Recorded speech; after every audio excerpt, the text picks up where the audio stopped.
보세요. 생각지도 못하게 지금 무지개를 보고 있습니다. 잘 나올까요? 동영상에 잘 나올지 모르겠어요. 진짜 완벽한 무지개거든요. 보세요.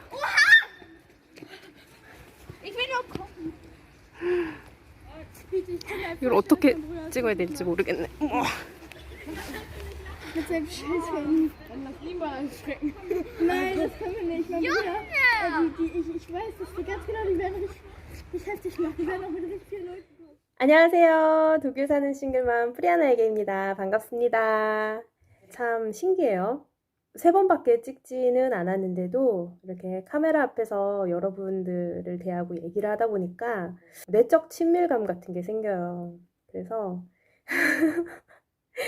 아직 구독자는 6명, 그 중에 절반은 제가 봤을 때 제 지인인 것 같고요. 조회수도 아직 30이 넘은 비디오가 없지만 그럼에도 불구하고 뭐랄까 여러분을 만나는 게 즐거워요. 어떤 얘기를 들려줄까 이런 생각도 조금씩 하게 되고 역시 시작을 해놓고 보니까 재미있는 것 같아요. 여러분들도 그러셨으면 좋겠어요. 앞에 편집한 그 비디오는 무지개예요.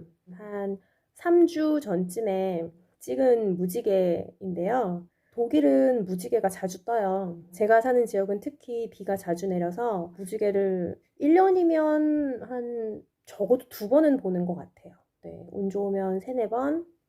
우리가 무지개를 안다고 생각을 하지만 사실 무지개 볼 일 잘 없지 않아요? 저는 한국에서 거의 본 일이 없거든요. 아주 어렸을 때 말고는. 그래서 무지개를 실제로 눈으로 봤을 때 너무 예뻐서 진짜 넋을 잃고 한동안 바라봤던 기억이 있어요. 그 뒤로는 이제 무지개가 하늘에 뜨면 만사 다 제쳐놓고 그 순간을 즐기죠. 네, 저는 무지개가 너무 좋아요.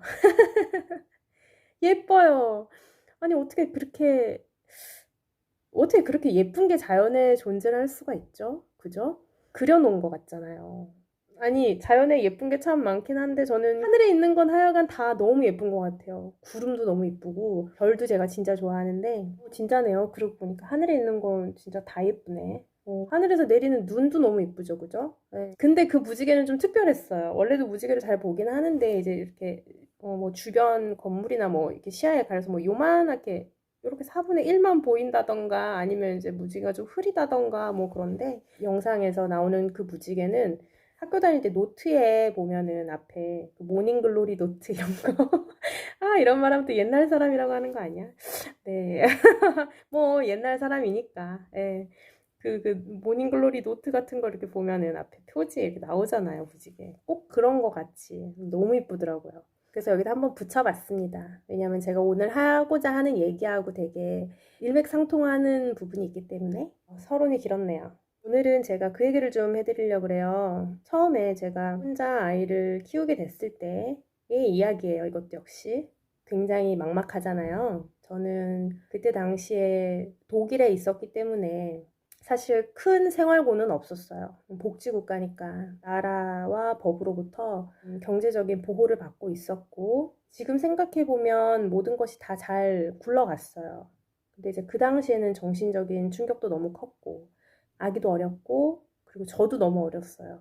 나이는 많았는데 내적으로 유럽으로 넘어와서 그 이혼을 할 때까지 그 3년 동안 굉장히 남편에게 의존하고 있던 삶이었기 때문에 두려움이 정말 컸죠. 그러니까 그때 당시에 심정을 글로 적어놓은 것도 있는데 꼭 배가 난파돼서 그 깜깜한 망망대해에 이렇게 고개만 딱 내밀고 구명조끼 하나 입고 애기랑 이렇게 고개만 내밀고 간신히 버티고 있는 그런 느낌이었어요.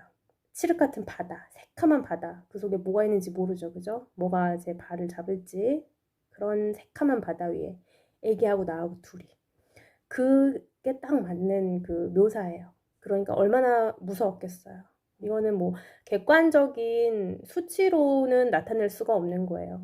부와 명성이 있고 수영장 딸린 큰 집에서 그림 같은 배경을 놓고 산다고 해서 마음이 공허하지 않는 건 아니잖아요. 그런 것처럼 사람의 감정이라는 건 굉장히 주관적이기 때문에 그 당시에 저는 너무나 힘들고 두려웠고 앞으로 어떤 일이 벌어지게 될지, 내가 어떻게 살아가야 하는지, 그리고 무엇보다 이렇게 내 옆에서 기저귀 차고 눈 깜빡깜빡거리고 있는 요거 있잖아요. 요 콩만한 거.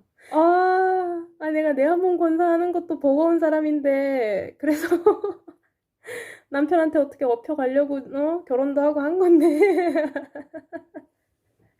그죠? 그 알량한 꼼수로. 그랬는데 세상에 요거를 내가 책임을 지고 살아야 한다니. 그것도 이제 1살 됐으니까 앞으로 17년은 키워야 될 거 아니에요.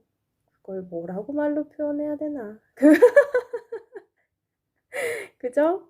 저처럼 아기를 혼자 키우시는 분들이 좋은 이유가 이렇게 막막한 심정을 우리는 말 안 해도 알잖아요. 그 상황 이랬다 이러면은 그 이심전심 아시죠? 어, 너 그랬니? 나도 그랬어. 뭐 이런 거. 요 동병상련 이심전심 하나로 제가 독일에서도 이렇게 좋은 친구들을 많이 얻게 된 건데, 같은 싱글맘 친구들을. 요거 보고 계시는 한부모 가정 여러분들 말 안 해도 아실 거예요. 예. 그렇게 하루하루 살아가던 어느 날 되게 힘들고 슬프고 그랬던 날이 있어요. 마음이 너무 초라한 거예요. 그 내가 왜 초라하게 보이는 그런 날 있잖아요. 너무너무 초라한 날. 그래서 그날 블로그에다가 이렇게 글을 쓰면서 마지막에 내가 꼭 하얀 도화지 위에 샤프심으로 콕 찍어놓은 점 같다. 이렇게 쓴 적이 있어요. 그게 딱 제 심정이었어요, 그날. 남들은 막 큰 도화지 이렇게 화려한 그림들 막 그리고 색칠하고 그림이 완성이 돼가는데 나는 이제 이 도화지를 받은 그런 느낌 있잖아요. 흰 도화지에. 근데 그림도 또 그릴 줄을 모르니까 정말 이 얇은 샤프심으로 그냥 콕 찍어놓은 그런 보잘것없음? 그래서 너무 우울했어요, 그날. 실제로 울기도 했고, 애 밥 먹이면서 눈물 찔찔 짜면서 좀 울기도 했고. 근데 그때 연세가 꽤 있으신 신사분이셨는데, 그렇게 댓글을 다셨더라고요. 세상 어떤 화려한 그림도 다 그 전부터 시작한다고. 그러니까 괜찮다고. 그 댓글을 이렇게 딱 읽는데 그런 느낌 아세요? 제가 그 샤프심으로 콕 찍어놓은 점 같다 그랬잖아요. 근데 그 비참했던 그 점이 갑자기 조그만 씨앗이 돼가지고 이렇게 내 가슴 안으로 탁 떨어지는 거예요. 내 마음 안에 밭이 있다면 그게 씨앗이 돼서 탁 떨어져가지고 내가 얘한테 물 잘 주고 잘 키우면 싹이 트겠다. 그런 느낌이 들더라고요. 그래서 제가 그 댓글을 읽고 빙긋 웃었어요. 기분이 좋아서. 되게 멋지지 않아요? 연륜이란 이런 거구나. 그분이 살아오신 그 삶에서 터득하신 지혜일 거 아니에요. 그리고 따뜻한 마음. 그런 것들이 다 느껴지면서 너무 좋았고, 항상 그 뒤로는 이렇게 내가 보잘것없고 비참하고 초라하게 느껴질 때마다 그 댓글을 생각해요. 어떤 화려한 그림도 다 그 점에서부터 시작한다. 남편한테 의존하고 살았던 그 시기에는 저는 저의 도화지가 없었어요. 도화지도 없고 뭐 연필도 없고 남편이 그리는 그림을 이렇게 옆에서 지켜본 거죠. 그러면서 이제 내가 그렸다고 착각을 하고 사는 거예요. 어쨌거나 지금은 저의 도화지가 있고 밑그림도 제법 잘 그렸어요. 제 마음이 이제 치유가 되면서부터 조금씩 색칠도 해 나가기 시작한 것 같아요. 근데 그 그림 누가 평가해요? 평가하는 사람은 없어요. 내 그림이고 내가 그리고 싶은 거 그리면 돼요. 잘 그리고 못 그리고도 없고 누구한테 돈 받고 팔 것도 아니고 누가 살 수 있는 그림도 아니고 내가 갖고 있는 그림이에요. 중요한 건 내가 그렸다는 거죠. 내가 그리고 싶은 그림을 나 스스로. 그게 참 가치 있는 일이라는 걸 살면 살수록 많이 느끼고 있어요. 그리고 그 도화지는 우리 다 하나씩 갖고 있잖아요. 저랑 같이 사는 이 조그만 남자도 그렇겠죠? 그도 그의 도화지가 있으니까. 지금은 이제 성질이 기분이 나쁘면 막 지우개로 지우다 찢어버리기도 하고 막 그래요. 아무튼 뭐 지도화지가 찢어지는 거니까. 아까도 막 뭐 하기 싫다고 지우개를 지우다가 종이가 찢어지니까 제 눈치 보면서 이렇게 스카치 테이프 가져다가 막 붙이고 있던데. 그러니까 우리는 다 각자의 도화지가 있다고요. 거기다 우리가 그리고 싶은 그림을 그리는 거고 누구 눈치도 볼 필요 없이 밑그림 안 그려도 돼요. 바로 색칠부터 들어가도 되고 도장 같은 거 찍어가지고 스탬프에다 해서 이렇게 쾅쾅 찍어도 되잖아요. 그림 못 그리면 안 그래요? 모자이크를 해도 되고 생각해보니까 자기 인생 도화지에 뭔가를 그려넣는 방법은 정말 많더라고요. 아이를 혼자 키우면서 그리고 자기의 인생을 스스로 살아가면서 그런 것들을 배우게 된 것 같아요. 사람이 하고 싶은 말이 있을 때 마이크를 잡잖아요. 저는 여러분들께 꼭 이 말을 하고 싶었기 때문에 제 유튜브 채널을 연 거예요. 그게 뭐냐면 여러분도 충분히 아이를 혼자서 키울 수 있습니다. 이 말씀을 꼭 드리고 싶었어요. 제가 아이를 혼자 키우면서 초반에 많이 힘들고 외롭고 또 두렵고 했을 때 블로그를 통해서 전 세계 각지에서 여러분들이 저한테 연락을 주셨거든요. 저처럼 혼자서 아이를 키우고 계신다는 분들인데 되게 힘들었던 시절에 그분들의 경험담이 저한테는 정말 큰 힘과 위로가 됐어요. 그 어떤 격려의 말보다도 그분들이 할 수 있다는 그 말이 정말 저한테는 큰 의지가 됐거든요. 그 말 하나 믿고 버틴 거예요. 그 초반에 누가 그걸 도와줄 수 있겠어요. 그거는 한국에 있는 친정 부모님도 도와줄 수가 없고 여기서 저처럼 애 혼자 키우고 사는 독일 엄마들도 물론 그때는 그런 친구들도 있지도 않았고요. 정말 혼자였으니까. 나중에 만나고서도 참 달라요. 저는 독일어도 잘 못하는 외국 사람이었으니까. 네, 정말 두렵고 힘들었는데 비슷한 처지에서 외국에서 혼자 아이를 키우고 계신다는 한국 엄마들의 이야기가 저한테는 정말 큰 힘이 됐었고 굉장히 감사했어요. 앞이 하나도 보이지 않는 어둠 속에서 그분들의 경험담이 저한테는 등불이 돼서 조금씩 어둠을 헤쳐나올 수 있었거든요. 그래서 어디선가 또 7년 전에 저처럼 아기를 데리고 아이들을 데리고 막막한 현실, 이 두려운 미래에 불안해하고 계시는 분들이 있다면 꼭 말씀을 드리고 싶어요. 할 수 있어요. 포기하지만 않으면 아기 손 꼭 잡고 이렇게 한 걸음 한 걸음 걸어 나오시다 보면 분명히 괜찮아지는 날이 와요. 비틀비틀 걸어도 돼요.